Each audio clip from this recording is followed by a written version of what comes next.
Welcome guys to the series of Node.js tutorial in Hindi.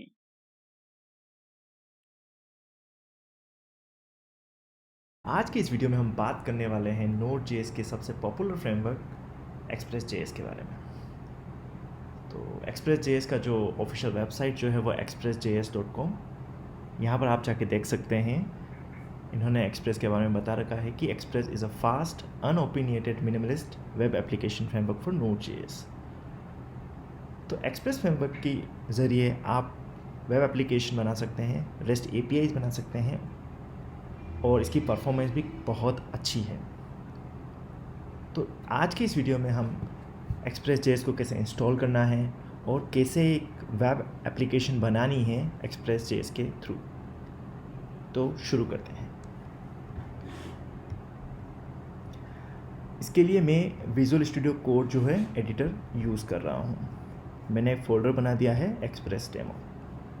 Okay, सबसे पहले अपने को क्या करना है कि एक प्रोजेक्ट का स्ट्रक्चर बनाना है।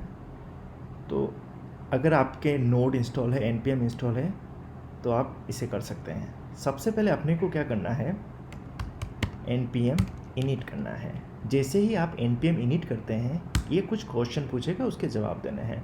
लाइक आपके पैकेज का नेम क्या है, तो पैकेज का नेम अपन रख देते हैं एक्सप्रेस डेमो। ठीक है, ये पूछेगा पैकेज का वर्जन क्या है, तो अपन लिख लेते हैं 1.0.0। Description this is express demo.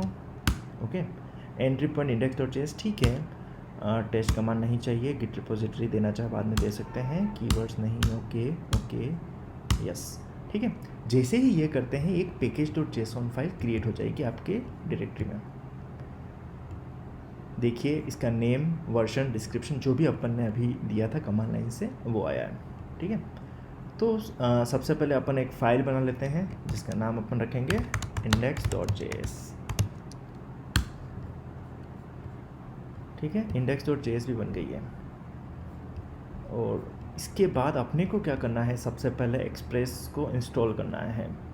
तो एक्सप्रेस को इंस्टॉल करने के लिए आप सिंपली गूगल सर्च कर सकते हैं एक्सप्रेस npm।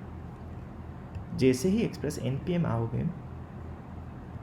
npm रिपोजिटरी पे npm i express ये लिखा हुआ मिल जाएगा। इसको आपको कॉपी करना है और टर्मिनल पे पेस्ट कर देना है। npm i express जैसे ही ये इंस्टॉल हो जाएगा, अपने पास इस जो डायरेक्टरी है, अपनी वर्किंग डायरेक्टरी, उसके अंदर नोड मॉड्यूल्स इंस्टॉल हो जाएंगे।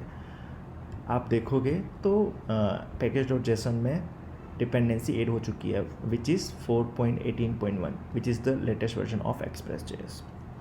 ठीक है, तो अब हम एक्सप्रेस पे काम शुरू करते हैं और REST API बनाना चालू करते हैं। सबसे पहले अपने को क्या करना होगा कि एक सर्वर बनाना होगा। ठीक है, तो उसके लिए अपने को क्या करना होगा, सबसे पहले एक्सप्रेस को इंपोर्ट करना पड़ेगा, क्योंकि अपन Express.js का यूज़ कर रहे हैं तो अपने को इसको इंपोर्ट भी करना पड़ेगा। तो अपन ने यहाँ पर एक्सप्रेस को इंपोर्ट कर लिया। ठीक है, ये मॉड्यूल इंपोर्ट हो चुका है। अब अपने को क्या करना पड़ेगा, ये जो मॉड्यूल इंपोर्ट हुआ है इसका कुछ ऑब्जेक्ट बनाना पड़ेगा। ठीक है, तो अपने को इस तरह से एक्सप्रेस, अब ऐप अपना क्या है, एक ऑब्जेक्ट बन चुका है। ठीक है, अब हम डिफाइन करते हैं एप्लीकेशन के लिए पोर्ट env डॉट। तो यहाँ पर हमने क्या किया है, एप्लीकेशन का डिफ़ॉल्ट पोर्ट जो है वो 3000 है, लेकिन कोई चाहता है कि मेरा पोर्ट जो है वो मैं एनवायरनमेंट वेरिएबल से लेना चाहता हूँ, तो अपन क्या कर सकते हैं, process.env.port। तो यहाँ से आप एनवायरनमेंट से भी कुछ भी वेरिएबल ले सकते हो। ठीक है, ये सब होने के बाद अपने को क्या करना है, क्योंकि अपन एक सर्वर बना रहे हैं एक्सप्रेस के अंदर। ठीक है, तो वो सर्वर जो किसी न किसी पोर्ट पे लिसन करना चाहिए। तो इसके लिए एक्सप्रेस में एक API है app.listen। app.listen जो है वो 2 आर्ग्यूमेंट लेता है। फर्स्ट आर्ग्यूमेंट जो होता है वो होता है पोर्ट, जिस पोर्ट पे एप्लीकेशन लिसन करेगी, और दूसरा होता है कॉल बैक फंक्शन। ठीक है, एक फंक्शन बना देते हैं जो कि कॉल बैक फंक्शन होगा। जैसे ही app.listen सक्सेस होगा तो वो एक जो सक्सेस कॉल बैक है वो कॉल हो जाएगा। ठीक है, यहाँ पर अपन लिख लेते हैं console.log server is running on port, जो भी पोर्ट अपन ने दिया है पोर्ट। ओके, तो इसको सेव किया है। अब इसको अपन रन करेंगे नोड index.js। ठीक है, तो लिखा आ गया server is running on port 3000। देखते हैं ये चल रहा है कि नहीं चल रहा है। Local host colon 3000। चलो, एप्लीकेशन का सर्वर तो रन कर रहा है। अब अपन चाहते हैं कि मेरा जो सर्वर जो है वो पोर्ट 3000 पे ना चल के 5000 पे चले। ठीक है, तो मैंने एनवायरनमेंट वेरिएबल में दे दिया है 5000। ठीक है, यहाँ पे लिखा नोड index.js। ठीक है, इस टाइम पर जो सर्वर जो कब चलेगा वो पोर्ट 5000 पे चलेगा। ठीक है, तो अब 3000 पे तो कुछ चल नहीं रहा है, अब ये 5000 पे चलेगा। ठीक है, अब अगर आप देखोगे तो ये कुछ एरर दे रहा है। क्या एरर दे रहा है? Can not gate slash. ये एरर इसलिए दे रहा है क्योंकि अपन ने सिर्फ एक सर्वर बनाया है और कोई एपीआई नहीं बनाई है। तो सबसे पहले अपन एक एपीआई बना लेते हैं। ठीक है, app.get, मैं एक गेट एपीआई बना रहा हूँ जिसका एंड पॉइंट है स्लैश। ठीक है, और सेकंड जो है वो एक कॉलबैक फंक्शन होता है। ठीक है, और ये जो कॉलबैक फंक्शन होता है वो दो आर्ग्यूमेंट लेता है। First is request and second is response. ठीक है, तो अपन रेस्पॉन्स में एक काम करते हैं, response.send hello world। ओके, अब अपन सर्वर को फिर से रिस्टार्ट करते हैं। अब मैं सर्वर जो है वो 3000 पे ही चलाना चाहता हूँ, तो मैं ये एनवायरनमेंट वेरिएबल हटा देता हूँ। ठीक है, जैसे ही अपन इस सर्वर को 3000 पे चलाएंगे और अपन अब इसको एक्सेस करते हैं 3000 पे, तो हेलो वर्ल्ड लिखा आ गया क्योंकि स्लैश पे अपन ने क्या कर रखा है, हेलो वर्ल्ड को रिटर्न करा रखा है। ठीक है, अब आप चाहते हो कि मैं और एपीआई बनाऊं, तो समझिए मान लो आप कुछ अबाउट पेज बनाना चाहते हैं आपकी वेबसाइट के लिए, वेब एप्लीकेशन के लिए। ठीक है, तो app.get, फिर से एक app.get क्यों यूज़ किया है, क्योंकि मैं गेट एपीआई बनाना चाहता हूँ। ठीक है, तो स्लैश अबाउट पे मैंने क्या किया है, कॉलबैक फंक्शन डिफाइन किया है, रिक्वेस्ट रेस्पॉन्स और response.send hello about। ठीक है, अब अपनी दो एपीआई बन चुकी है। एक तो स्लैश पे हेलो वर्ल्ड रिटर्न करेगा और जब भी कोई स्लैश अबाउट पे जाएगा तो उसको हेलो अबाउट रिटर्न हो जाएगा। तो फिर से एप्लीकेशन को सर्वर को रिस्टार्ट करना पड़ेगा। देखिए स्लैश पे तो अपना चल रहा है हेलो वर्ल्ड, स्लैश अबाउट पर अगर देखते हैं तो लिखा गया हेलो अबाउट। ठीक है, अब ये तो क्या है कि अपना सिर्फ एक स्ट्रिंग रिटर्न हो रहा है। सपोज़ आप चाहते हैं कि आपका जो रेस्ट एपीआई जो है वो जेसन डेटा रिटर्न करे। ठीक है, तो एक अलग एपीआई बना लेते हैं अपन, app.get /json लिख देते हैं। ठीक है, तो /json जो एंड पॉइंट है वहाँ पर अपने को कुछ ना कुछ जेसन रिटर्न करवा देता है। तो अपन ने क्या किया है, यहाँ पर /json एंड पॉइंट लिखा है और सेकंड आर्ग्यूमेंट जो है वो अपना एक कॉलबैक फंक्शन है जो कि रिक्वेस्ट और रेस्पॉन्स दो आर्ग्यूमेंट लेता है, response.json। और यहाँ पर अपन कुछ भी जेसॉन डेटा भेज सकते हैं, लाइक की name and value is Sumit. Okay, फिर से सर्वर को रिस्टार्ट करते हैं अपन।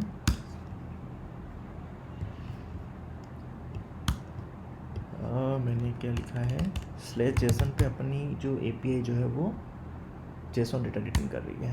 देखिए अपन इंस्पेक्ट करके भी देख लेते हैं, नेटवर्क में गए जैसे ही जेसन पे अपने रिक्वेस्ट फायर करी तो अपने पास जो डेटा आया वो रेस्पॉन्स में जेसन डेटा आ चुका है। ठीक है, अब अपन एक और एपीआई बनाते हैं जिसमें क्या करेंगे, अपन यूज़र से कुछ इनपुट लेंगे और वही इनपुट जो है अपन रेस्पॉन्स में सेंड करेंगे। ठीक है, इसके लिए अपने को क्या करना होता है कि यूज़र वैल्यू आप दो तरह से ले सकते हो अगर यूआरएल में लेना चाहो तो। एक तो पाथ पैरम में ले सकते हो और दूसरा क्वेरी पैरम में ले सकते हो। अपन क्या करते हैं कि पाथ पैरम में लेके देखते हैं। ठीक है, मैंने एपीआई बने app.get /user/:id। तो ये मेरा एपीआई एंड पॉइंट हो गया। ठीक है, और सेकंड आर्ग्यूमेंट आप सभी को पता ही है, रिक्वेस्ट होता है, दूसरा रेस्पॉन्स होता है। Let path id equal to request.params.id। तो request.params.id क्या करेगा कि जो भी id यहाँ पर जो क्लाइंट पास करेगा वो सर्वर उसको रीड कर लेगा। ठीक है, और इसको वापस अपन सेंड कर लेते हैं, response.send हेलो, और जो भी आईडी आ रही है। ठीक है, इसको सेव करते हैं और सर्वर को रिस्टार्ट करते हैं। तो अपनी जो एपीआई थी वो क्या थी, यूज़र स्लैश और जो भी आईडी देना चाहो, लाइक मैंने 23 दिया, और इनवैलिड स्टेटस कोड हेलो। कुछ ना कुछ इश्यू है, देखना पड़ेगा ये कहाँ आया है।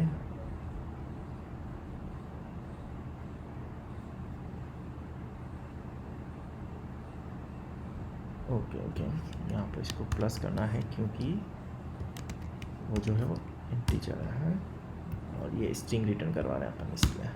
ठीक है, तो ये हो चुका है हेलो 23।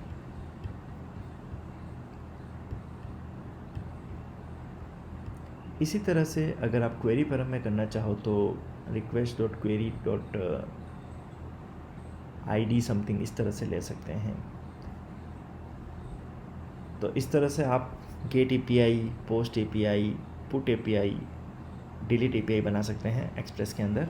अगर आपको बहुत सारी एपीआईज बनानी है तो आप चाहो तो इसकी एपीआई रेफरेंस यूज़ कर सकते हो, लाइक एपीआई रेफरेंस 4S। यहाँ पर आपको बहुत सारे जो एपीआईज जो है एक्सप्रेस जेएस की वो मिल जाएगी। तो इस वीडियो में इतना ही। नेक्स्ट वीडियो में हम बात करेंगे कि कैसे आप मिडलवेयर को यूज़ कर सकते हो अपनी इस एक्सप्रेस एप्लीकेशन के अंदर। So guys, if you like the content press hit on the like button, subscribe the channel. मिलते हैं नेक्स्ट वीडियो में। Thanks for watching.